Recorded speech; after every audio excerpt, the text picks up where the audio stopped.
Chapter 2. Jonathon Harker's Journal continued. 5 May. I must have been asleep, for certainly, if I had been fully awake, I must have noticed the approach of such a remarkable place. In the gloom, the courtyard looked of considerable size, and as several dark ways led from it under great round arches, it perhaps seemed bigger than it really is. I have not yet been able to see it by daylight. When the calèche stopped, the driver jumped down and held out his hand to assist me to alight. Again, I could not but notice his prodigious strength. His hand actually seemed like a steel vice that could have crushed mine if he had chosen. Then he took my traps and placed them on the ground beside me as I stood close to a great door, old and studded with large iron nails, and set in a projecting doorway of massive stone. I could see even in the dim light that the stone was massively carved, but that the carving had been much worn by time and weather. As I stood, the driver jumped again into his seat and shook the reins. The horses started forward, and trap and all disappeared down one of the dark openings. I stood in silence where I was, for I did not know what to do. Of bell or knocker there was no sign. Through these frowning walls and dark window openings, it was not likely that my voice could penetrate. The time I waited seemed endless, and I felt doubts and fears crowding upon me. What sort of place had I come to, and among what kind of people? What sort of grim adventure was it on which I had embarked? Was this a customary incident in the life of a solicitor's clerk sent out to explain the purchase of a London estate to a foreigner? Solicitor's clerk? Mina would not like that. Solicitor, for just before leaving London I got word that my examination was successful and I am now a full-blown solicitor. I began to rub my eyes and pinch myself to see if I were awake. It all seemed like a horrible nightmare to me, and I expected that I should suddenly awake and find myself at home, with the dawn struggling in through the windows, as I had now and again felt in the morning after a day of overwork. But my flesh answered the pinching test, and my eyes were not to be deceived. I was indeed awake, and among the Carpathians. All I could do now was to be patient and to wait the coming of morning. Just I had come to this conclusion, I heard a heavy step approaching behind the great door, and saw through the chinks the gleam of coming light. Then there was the sound of rattling chains and the clanking of massive bolts drawn back.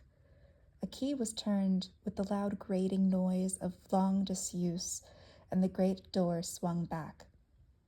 Within stood a tall old man, clean-shaven save for a long white mustache, and clad in black from head to foot, without a single speck of color about him anywhere. He held in his hand an antique silver lamp, in which the flame burned without a chimney or globe of any kind, throwing long quivering shadows as it flickered in the draught of the open door. The old man motioned me in with his right hand with a courtly gesture, saying in excellent English, but with a strange intonation, "Welcome to my house. Enter freely, and of your own free will." He made no motion of stepping to meet me, but stood like a statue, as though his gesture of welcome had fixed him into stone. The instant, however, that I had stepped over the threshold, he moved impulsively forward, and holding out his hand, grasped mine with a strength which made me wince, almost like a vice. An effect which was not lessened by the fact that it seemed cold as ice, more like the hand of a dead than a living man. Again he said, "Welcome to my house. Come freely, go safely, and leave something of the happiness you bring." The strength of the handshake was so much akin to that which I had noticed in the driver, whose face I had not seen, For a moment I doubted if it were not the same person to whom I was speaking. So, to make sure, I said interrogatively, "Count Dracula?" He bowed in a courtly way as he replied, "I am Dracula, and I bid you welcome, Mr. Harker, to my house. Come in. The night air is chill, and you must need to eat and rest." As he was speaking, he put the lamp on a bracket on the wall, and stepping out, took my luggage. He had carried it in before I could forestall him. I protested, but he insisted. "Nay, sir." "Nay, sir, you are my guest. It is late, and my people are not available. Let me see you to your comfort. Let me see to your comfort myself." He insisted on carrying my traps along the passage, and then up in a great winding stair, and along another great passage, on whose stone floor our steps rang heavily. At the end of this, he threw open a heavy door, and I rejoiced to see within a well-lit room in which a table was spread for supper, and on whose mighty hearth a great fire of logs, freshly replenished, flamed and flared.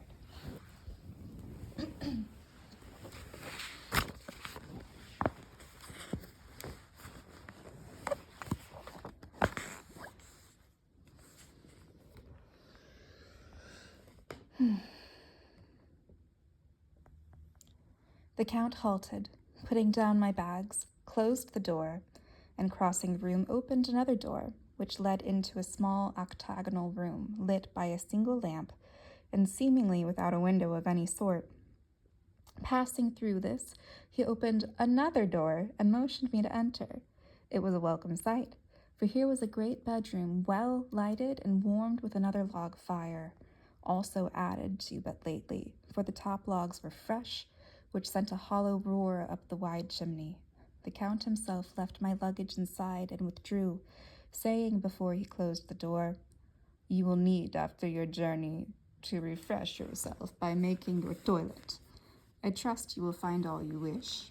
When you are ready, come into the other room, where you will find your supper prepared." The light and warmth and the Count's courteous welcome seemed to have dissipated all my doubts and fears. Having then reached my normal state, I discovered that I was half famished with hunger, so making a hasty toilet, I went into the other room. I found supper already laid out. My host, who stood on one side of the great fireplace, leaning against the stonework, made a graceful wave of his hand to the table and said, "I pray you, be seated and sup how you please.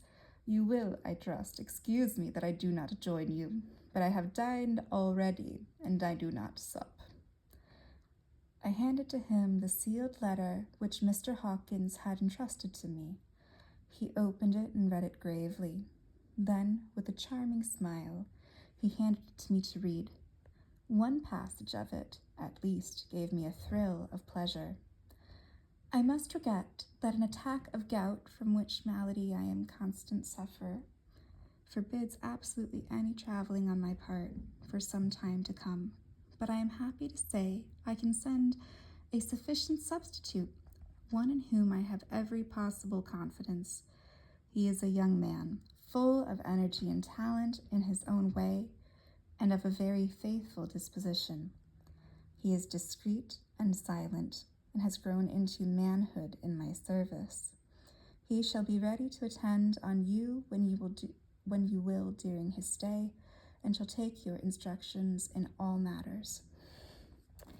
The Count himself came forward and took off the cover of a dish, and I fell to at once on an excellent roast chicken.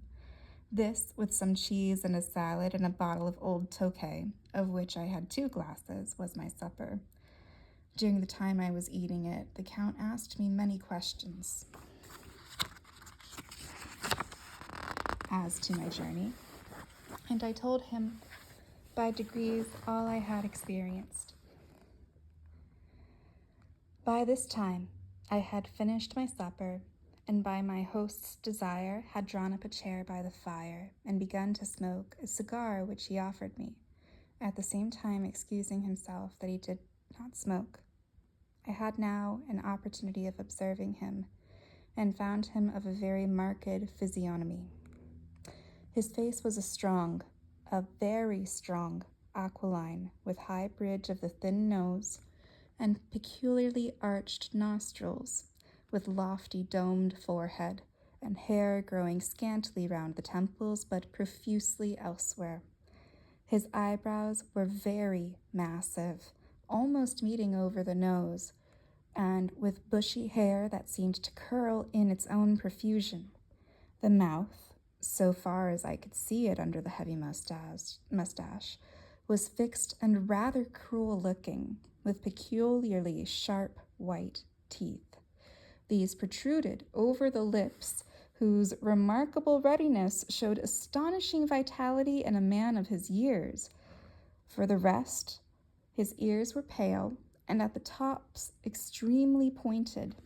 The chin was broad and strong, and the cheeks firm though thin. The general effect was one of extraordinary pallor.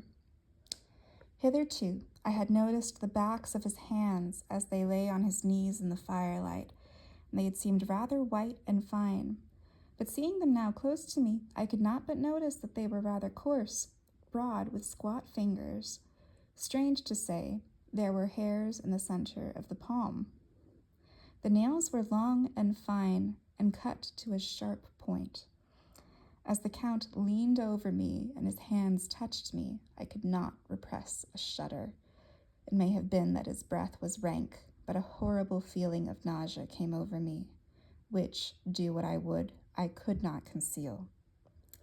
The Count, evidently noticing it, drew back, and with a grim sort of smile, which showed more than he had yet done, his protuberant teeth, sat himself down again on his own side of the fireplace.